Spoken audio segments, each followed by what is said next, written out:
Hello friends, welcome to my YouTube channel Avinash Pawar EMRS. Today we are going to study nationalism in India, second topic of history subject class 10. Nationalism in India. So as you have seen, the modern nationalism in Europe came to be associated with the formation of nascent states. युरोपमध्ये हा आधुनिक राष्ट्रवाद कसा तयार झाला, जसं जसं राष्ट्र तयार झालं, परंतु ही राष्ट्र तयार होण्यामागे राष्ट्रवादाची भावना ही खूप महत्त्वाची होती आणि त्याच्यातूनच राष्ट्र हे तयार झालं. It also meant a change of people's understanding of who they were and what define their identity and sense of belonging. हे सगळं कसं झालेलं आहे, हे सगळी ओळख कशी तयार झालेली आहे, तर जे युरोपमधली लोक होते ते स्वतःला असे म्हणायचे की आपण कोण आहोत, आपली ओळख काय आहे, किंवा ही आपलेपणाची भावना आपल्यामध्ये कधी येईल. आणि मग या सर्वातून आधुनिक राष्ट्रवाद हा तयार झाला आणि युरोपमध्ये वेगवेगळे राष्ट्र तयार झाले. New symbols and icons, new songs and ideas forged new link and redefined the boundaries of communities. आणि मग नवनवीन सिम्बॉल्स जसे देशाचे फ्लॅग्स तयार झाले, न्यू सॉंग्स म्हणजे देशभक्तीपर गीतं तयार झाली, प्रत्येक देशाची बाउंड्रीज तयार झाली. In the most of the country the making of new national identity was a long process. How did this consciousness emerge in India. आता ही राष्ट्रवादाची जी प्रक्रिया आहे किंवा राष्ट्रीय ओळख निर्माण होण्याची जी काही पद्धत आहे या सर्व प्रक्रियाला खूप वेळ लागला. भारतामध्ये ही राष्ट्रवादाची जाणीव कशी विकसित झाली याचा आपण आज अभ्यास करणार आहोत. In India as in Vietnam and many other colonies, the growth of modern nationalism is intimately connected to the anti-colonial movement. People began discovering their unity, the process of their struggle with colonialism. भारतामध्ये आणि व्हिएतनाममध्ये सारखीच परिस्थिती होते. तिथे वसाहतीचं राज्य होतं. आता वसाहतीचं राज्य म्हणजे काय, जे भारतीय नाहीत, दुसऱ्या देशातले आहेत आणि आपल्या देशात येऊन ते भारतीयांवरती राज्य करत आहेत. उदाहरणार्थ ब्रिटिश. तर व्हिएतनाममध्ये पण ब्रिटिश होते, भारतामध्ये पण ब्रिटिश होतं. दोघांवरती हे ब्रिटिश राज्य करत होते. त्यांना वसाहतीवाद किंवा कोलोनिझम असं म्हणायचे. आणि त्याच्याविरुद्ध संघर्षातून राष्ट्रवादाची भावना ही विकसित झाली. The sense of being oppressed under colonialism provided a share bond that tied many different groups. आणि मग या वसाहतीच्या शासनाविरुद्ध सगळेजण एकत्र येऊन त्याच्याविरुद्ध लढा देऊ लागले.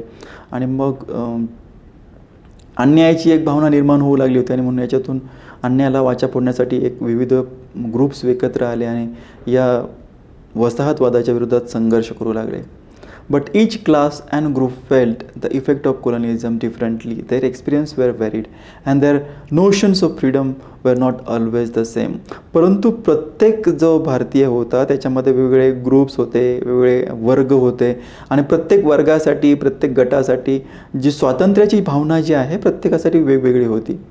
The Congress under Mahatma Gandhi tried to forge these groups together within one movement, but the unity did not emerge without conflict. आणि मग भारतातील जे काँग्रेस होतं त्या काँग्रेसच्या जे लीडर होते महात्मा गांधी यांनी ह्या सगळ्या गटांना एकत्र आणण्याचा प्रयत्न केला आणि ब्रिटिशांविरुद्ध संघर्ष करायचा असं ठरवण्यात आलं. परंतु हे करत असताना सुद्धा वेगवेगळ्या गटांमध्ये संघर्ष होणं हे अभिप्रेत होतं आणि त्या पद्धतीने तो संघर्ष भारतीयांमध्ये वेगवेगळ्या वर्गामध्ये गटामध्ये हा झालेला आहे. In this chapters we will pick up the story from 1920s and study non cooperation and civil disobedience movement. We will explore how the Congress sought to develop the national movement, how different social groups participated in the movement, and how nationalism captured the imagination of people. आता या चॅप्टरमध्ये आपण 1920 नंतरचा अभ्यास करणार आहोत. ज्याच्यामध्ये non cooperation म्हणजे असहकार चळवळ आणि सिव्हिल डिसओबिडियन्स म्हणजे सविनय कायदेभंग, विनयाने कायदा तोडणे याचा आपण अभ्यास हा करणार आहोत. The first world war, Khilafat and non cooperation. In the year after 1990 we see the national movement spreading new ideas, incorporating new social groups and developing new modes of struggle. How do we understand this development? What implication did they have? First of all, war created a new economic and political situation. आता या पाठाची सुरुवातच आपल्याला पहिल्या महायुद्धाची पार्श्वभूमीवर सुरू होते की नवीन आर्थिक आणि राजकीय परिस्थिती निर्माण झालेली आहे. काय पहिल्या महायुद्धाचा परिणाम झालेला आहे? It lead to huge increase in defend expenditure which was financed by war loan and increasing taxes. पहिलाच महत्त्वाचा मुद्दा आहे की युद्ध करण्यासाठी आपल्याला खूप सारं मोठं कर्ज घेतलं होतं आपण म्हणजे ब्रिटिशांचं शासन होतं आणि त्याच्यामुळे मोठ्या प्रमाणात टॅक्स जे आहेत कर वाढवण्यात आले. Custom duties were raised, income tax introduce. Custom duties ज्याला आपण म्हणूया सीमा शुल्क जे आहेत ते घेण्यात आलं. आयकर ज्या आपण आत्ता इन्कम टॅक्स ऐकतो त्याची जी काही सुरुवात जी आहे ह्या पहिल्या महायुद्धाच्या नंतर भारतामध्ये सुरू झाली. Through the war years prices increased, doubling between 1913 and 18, leading to the extreme hardship for the common people. आणि मग 1913 ते 18 दरम्यान मोठ्या प्रमाणात संकटाचा सामना सामान्य लोकांना करावा लागला.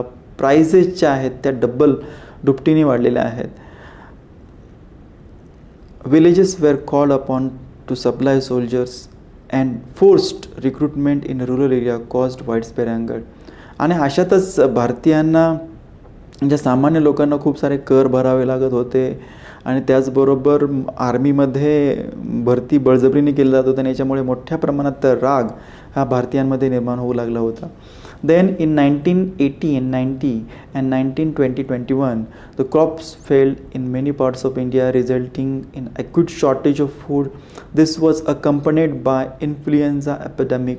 According to the census 1921, 12 to 13 million people perished as a result of famine and the epidemic.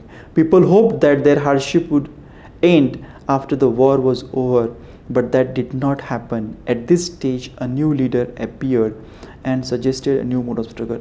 1918-19 मध्ये किंवा 20-21 मध्ये मोठ्या प्रमाणात पीक हे नष्ट झाले होते आणि त्याच्यामुळे अन्नधान्याची कमतरता निर्माण होऊ लागली होती. अशातच इन्फ्लुएन्झा म्हणजेच तापाची जी साथ आहे, एपिडेमिक म्हणजे साथीचा रोग मोठ्या प्रमाणात पसरला आणि मग 1921ची जी काही जनगणना झाली त्याच्यानुसार जवळपास 12-13 मिलियन पीपल जे आहेत यांना हा महामारीचा किंवा या साथीचा आजार हे झाले होते आणि त्याच्यामुळे लोक हे त्याच्यामुळे मरण पावले होते. आणि म्हणून असं लोकांना वाटायचं की हे जे संकट आहे आणि हे जे युद्धाचं संकट संपून जाईल आणि अशामध्येच भारतीयांना असं वाटू लागलं की नवीन कोणीतरी एक लीडर येईल आणि नवीन पद्धतीचा आता संघर्ष जो आहे तो भारतीयांसाठी सुरू होणार आहे. द आयडिया ऑफ सत्याग्रह. मग आपला जो आजचा पॉईंट आहे, पहिला पॉईंट आहे सत्याग्रह म्हणजे काय आहे.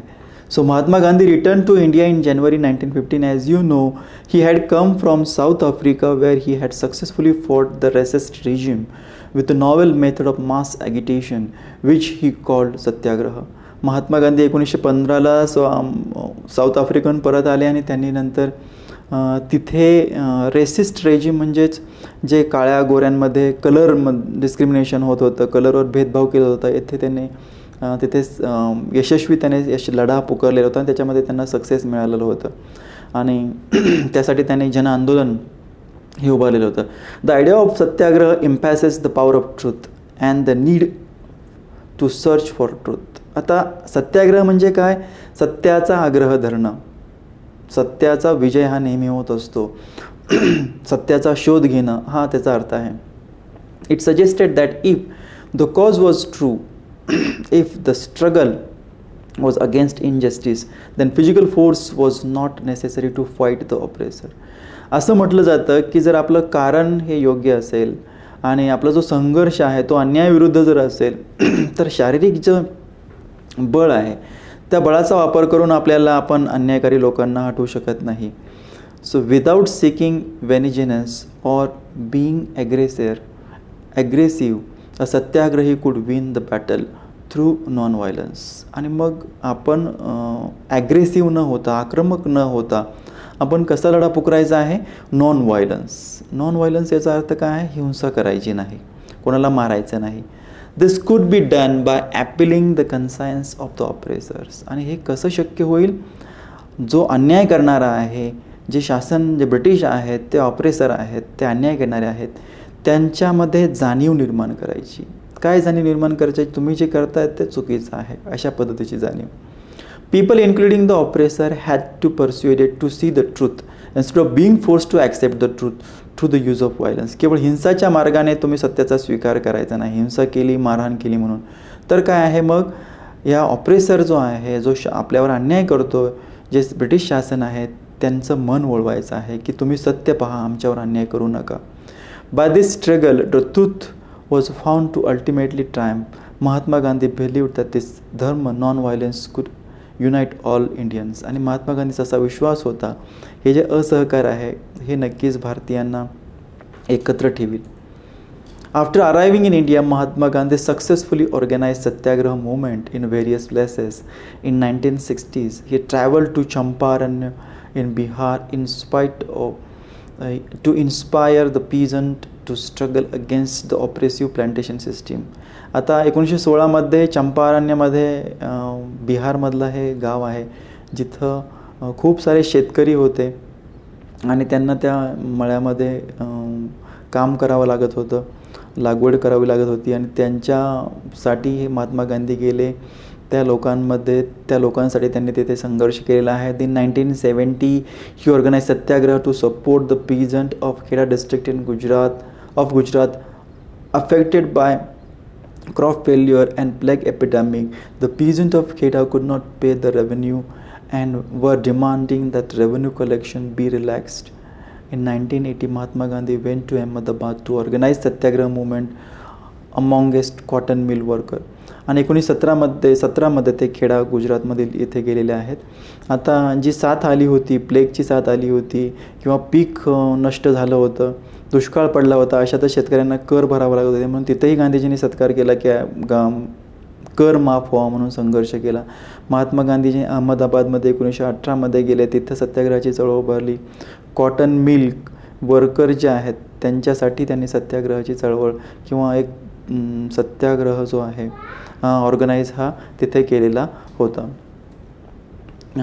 Thank you very much for watching this video.